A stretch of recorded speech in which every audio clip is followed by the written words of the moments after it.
It's a symbol of the Atlantic forest. It's a symbol of the Brazilian biodiversity, and it has a story to tell.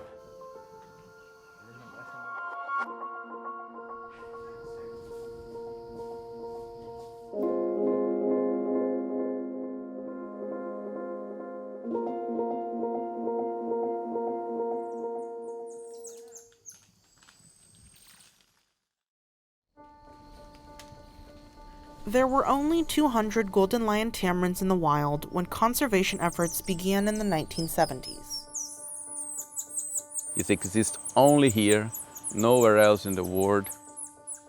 Decades of work grew the population, and the golden lion tamarin became one of the world's great conservation success stories. But then we started seeing the tamarins die. The cause of death was yellow fever.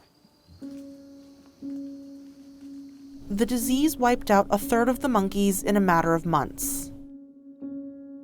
It's like a dance, you know, one step forward and two sideways or back. You know, you're used to challenges and upsets, but not like this. This was a big thing. This was something that required an intervention.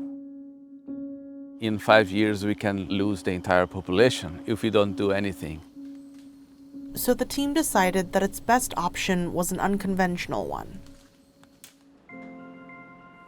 When the idea came of vaccinating the tamarins, we said, this looks interesting for us to do this, but will it work? It's a first-of-its-kind effort, one for the sake of saving wild animals, not people. They seem very, very strong interventions, but you always have to think about when is it better to intervene than not to. After a long approval process, researchers set out with a modified yellow fever shot deemed safe and effective in the monkeys. We have these traps where they go in and they'll trigger a lever and the trap will close. Then it's off to the lab. We take some measurements of the animals, collect blood before we vaccinate. Measure, vaccinate, tattoo, repeat. After a couple of months, we started thinking that, all right, I think this is going to work. And so far it has.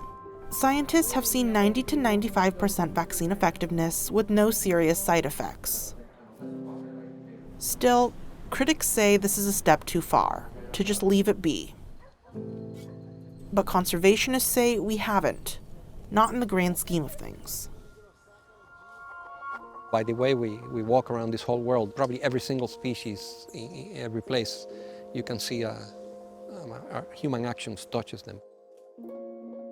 The conservation challenge from now on, from a lot of species, is this: how do you live together?